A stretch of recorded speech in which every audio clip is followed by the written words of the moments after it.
Hindi industry ఘనంగా చెప్పుకునే సినిమాల్లో 1997లో రిలీజ్ అయిన బార్డర్ ఒకటి.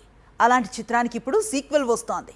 మొదటి భాగంలో కనిపించిన హీరోల్లో ఒక్క సన్నీ డియోల్ మాత్రమే సీక్వెల్లో నటిస్తున్నాడు.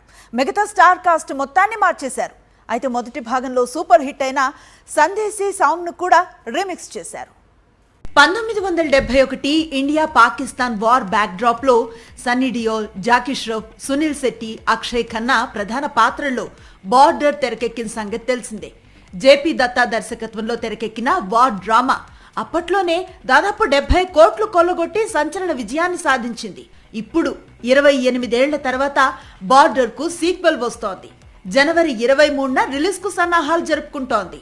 విజయ్ దివాస్ ను పురస్కరించుకొని ఇటీవలే చిత్ర యూనిట్ టీజర్ ను రిలీజ్ చేసింది. మంచి రెస్పాన్స్ వచ్చింది.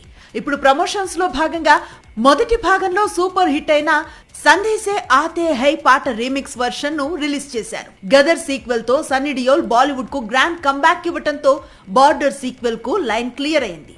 చాలా ఏళ్లు కష్టపడి రెడీ చేసిన స్టోరీ ఇది అని చిత్ర యూనిట్ చెప్తోంది. గతంలో కేసరి అనే చిత్రాన్ని తీసిన అనురాగ్ సింగ్ డైరెక్ట్ చేశాడు. సీక్వెల్ లో సన్నీ డియోల్ తో పాటు వరుణ్ ధావన్, దిల్జిత్ కీలక పాత్రలో కనిపించబోతున్నారు.